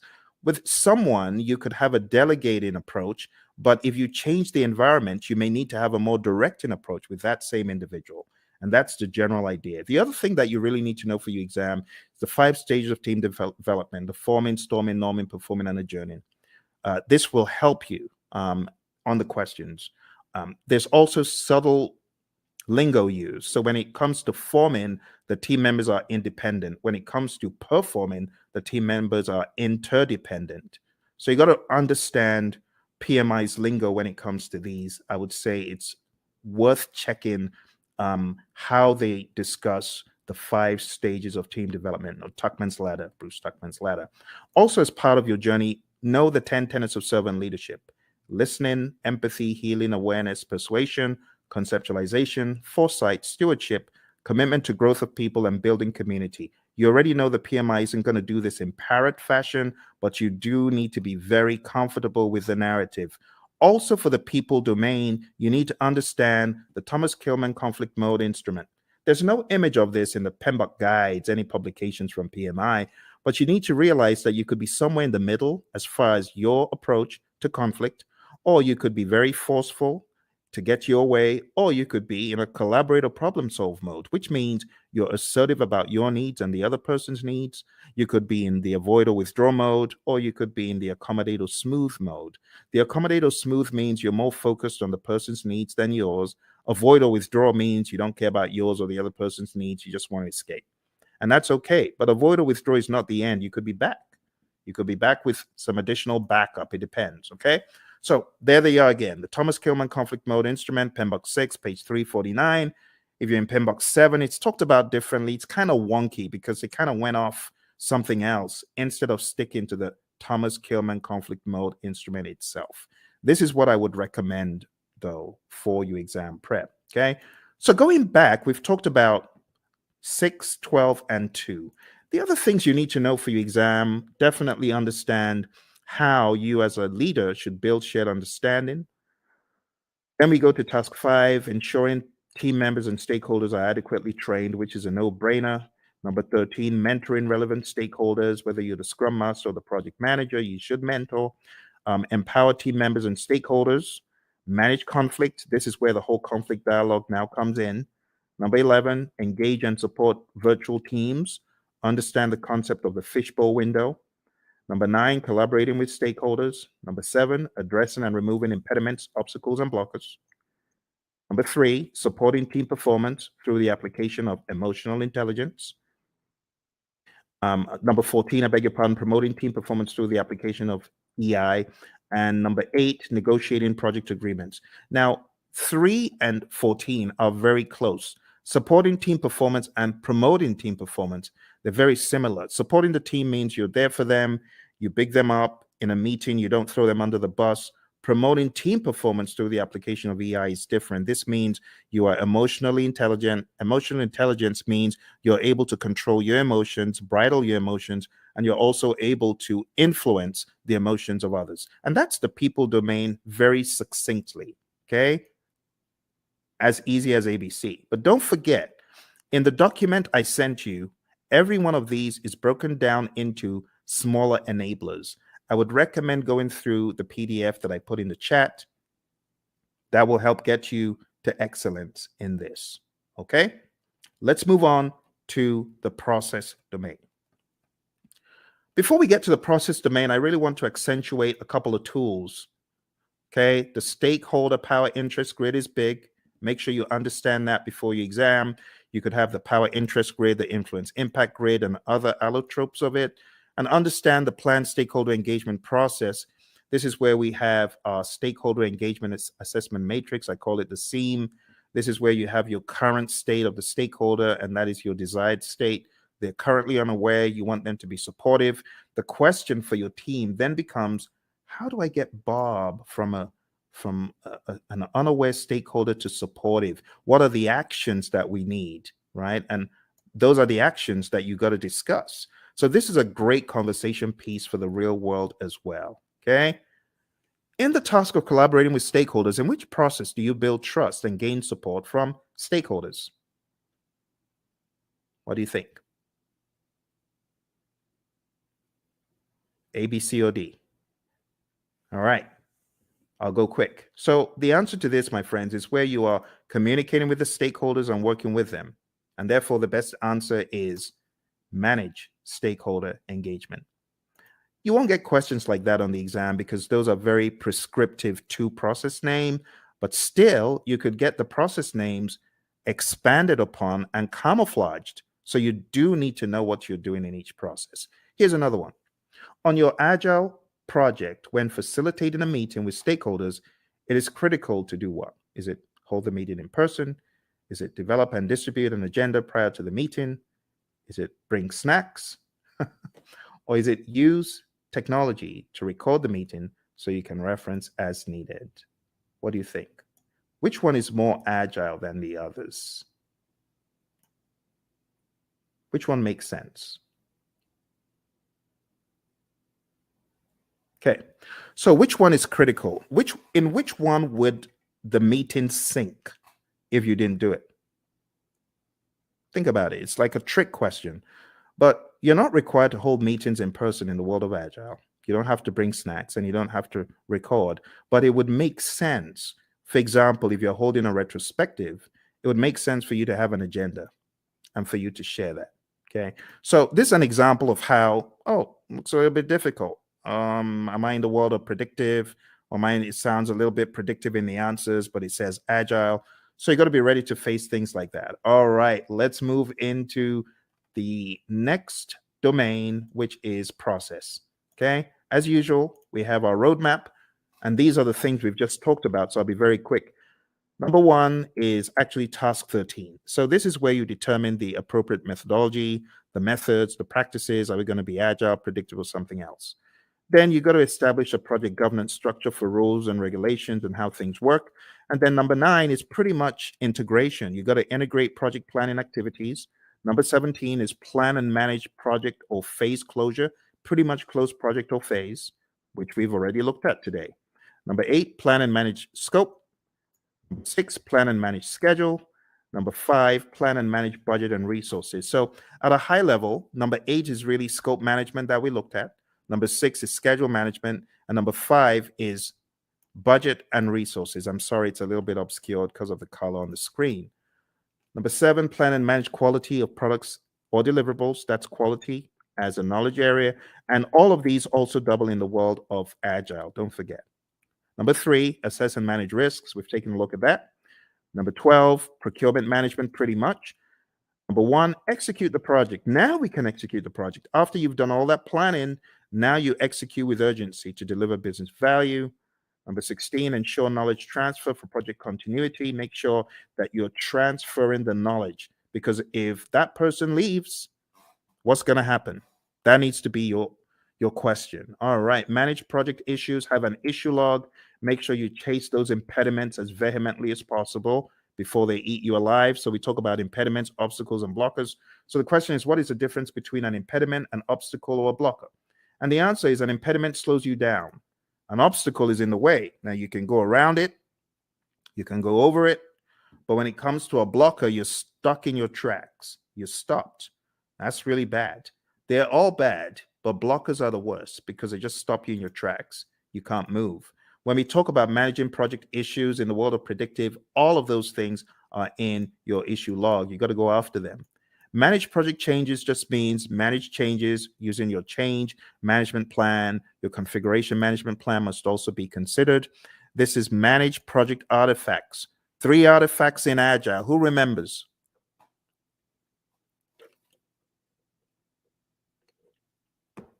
I'm getting some crickets. 3 artifacts we talked about. Does anyone remember?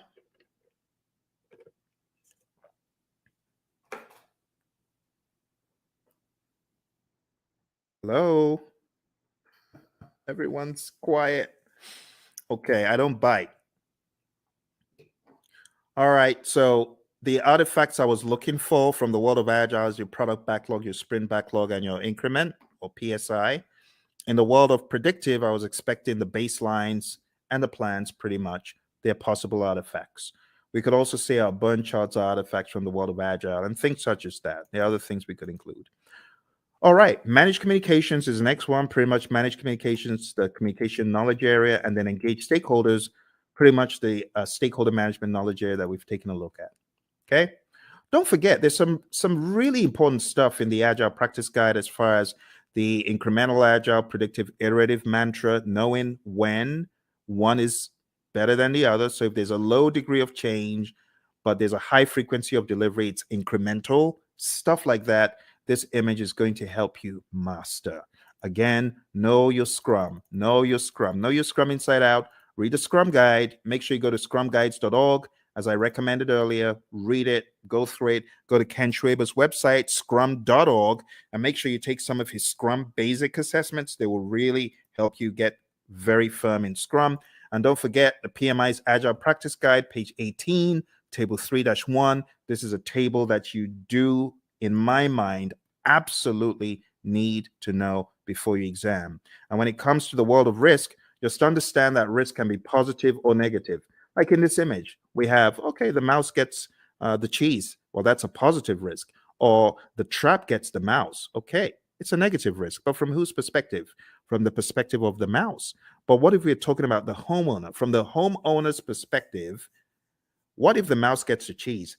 That's negative. So you always have to put on your perspective hat. Speaking of hat, the mouse is wearing a hat.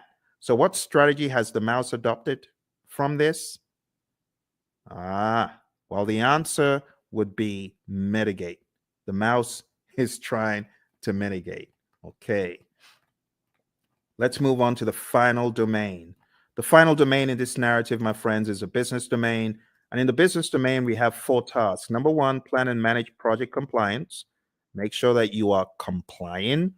Do not comply, because not complying could be bad.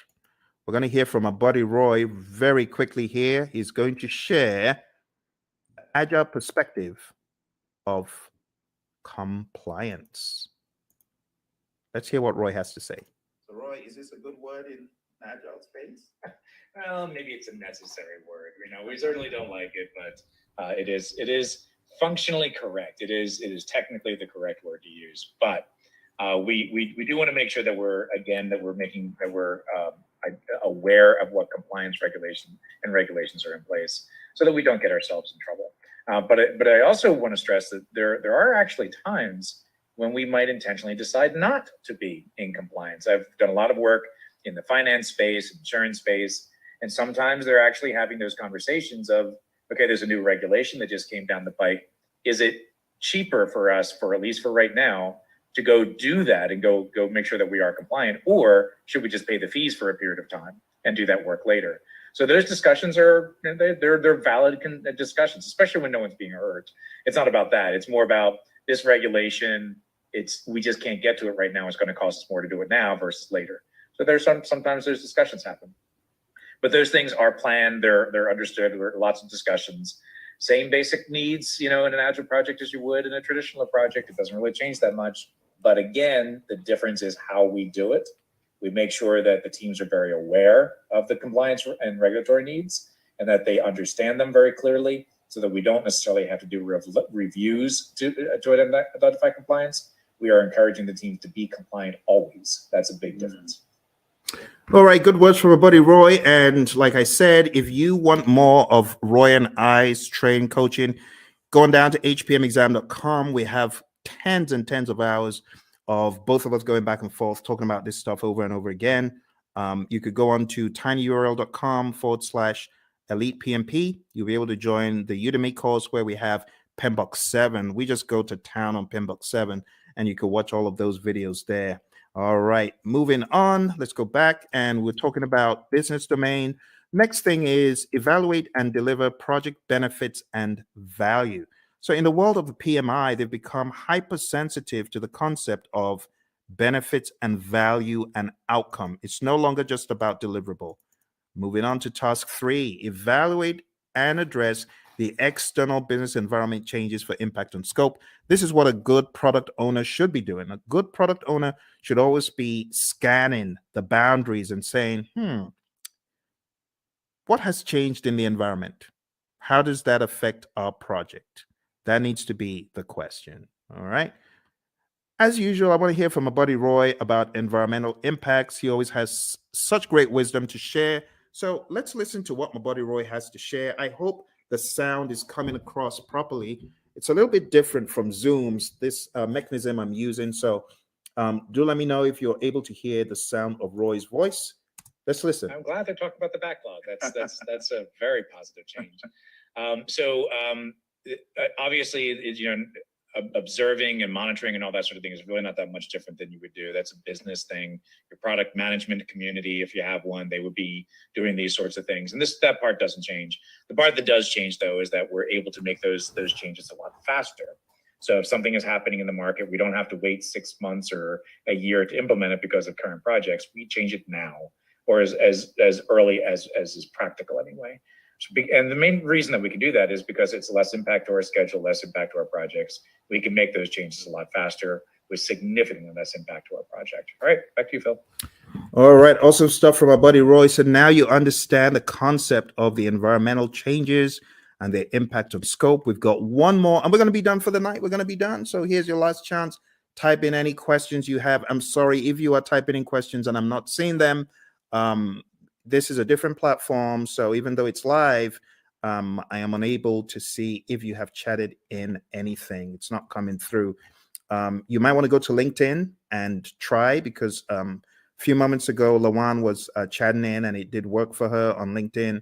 So if you're typing in and it's not working, I am sorry. All right, let's go on to the final one, and it's support organizational change. And you as a project manager, this is your job. Your job is to support organizational change. If the organization is going through change, you got to be a champion for it. You got to make sense making sessions. You got to help the organization, right, in their sense making sessions. You need to spearhead and lead the charge. As it says here in what we have in 3.4, it says assess the organizational culture. That's number one. Number two, evaluate the impact of the organizational change to your project. And finally, evaluate the impact of the project to the organization. And then you got to determine required actions either way. That's the general idea. We're going to hear from our buddy Roy, and then we're going to wrap this up. So our buddy Roy is going to talk about organizational change from the world of Agile. Let's hear from Roy. So Roy, how do we think about supporting organizational change from this perspective? Yeah, this is huge in the Agile space. And the main reason is to enable Agile to work properly, you need to change the organizational culture. It has to happen. To support things like, experimentation and the ability to fail and removing impediments as quickly as possible. All of these things may be contrary to the way that your organization is set up and contrary to the culture. So as project managers, as scrum masters, you need to be evangelists and champions of the process and encourage that change by educating your leaders, educating your business partners, your stakeholders, making sure they really understand what this is all about. Organizational change, let's say this, the biggest barrier to Agile adoption is organizational culture. So if you're looking for one thing that's going to be your biggest problem, it's the organization itself, the culture of the organization. So you need to pay particular attention to that, because you're going to see behaviors that are more traditional in an Agile environment. But in an Agile environment, those traditional behaviors don't work, right? If you're expecting to see things the same way, do things the same way, and just do Agile, you will fail. It will not go well for you.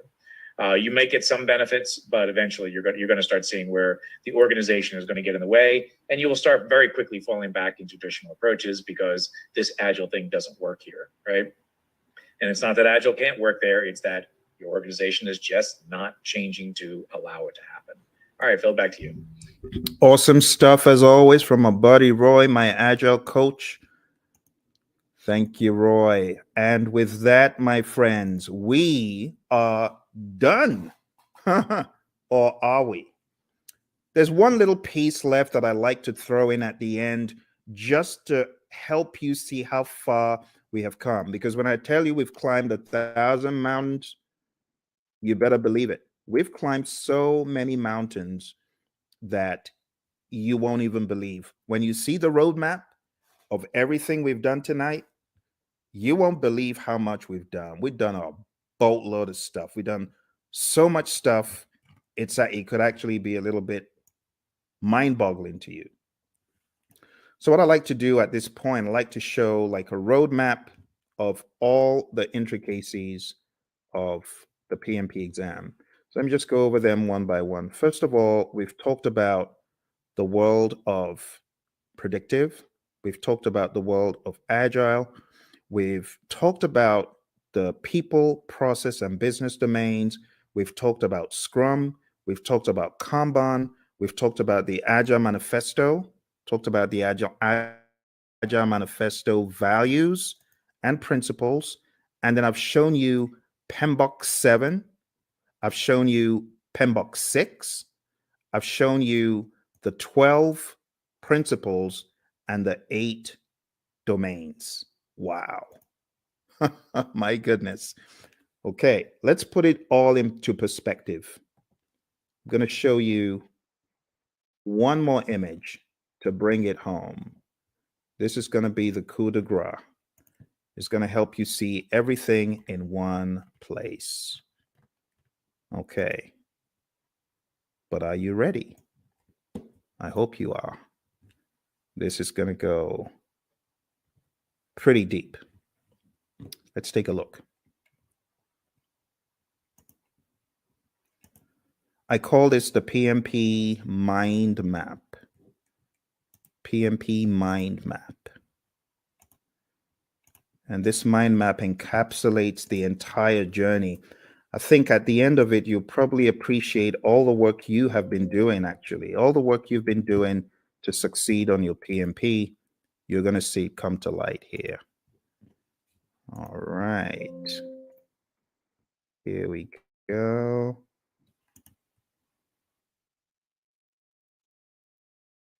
PMP mind map. You might have seen a video where I talked about this in the past, but it's always new because of the enormity of what we have done tonight. You ready? Okay. You take myself off the screen so that you can see it. All right. So we've talked about everything here in the world of Agile. See that? Let's zoom in. Agile. Talked about the manifesto, talked about servant leadership, talked about charters, and these are some other pages that you need to focus on. We talked about predictive, 5 process groups, 10 knowledge areas, 49 processes, talked about the principles and the domains, talked about the PMP exam content outline. Quick note on hybrid, if you haven't already read pages 26 to 30 in the Agile Practice Guide, you definitely want to. And then we talked about Scrum. We went through the 353, and then coming to a wider view, we've talked about integration, scope, schedule, cost, quality, resources, communication, risk, procurement, and stakeholder. We've talked about people, process, and business. And then we've talked about some auxiliary things. I told you about my experience on the exam. You got to manage your time. I told you definitely take it at a test center. I wouldn't advise taking it at home. Bad things happen to some people who take it at home. Some people are able to escape unscathed, but trust me, when it happens, when the flying monkeys come out, it's no fun. And I know a lot of people who have encountered the flying monkeys. Get enough sleep for your exam and definitely do a lot of scenario-based tests. If you haven't taken my 200-question test, which you can find, actually, I've got 2 200-question tests on YouTube. If you haven't taken them, I highly advise that you do. I'm going to put them in the chat. Do that.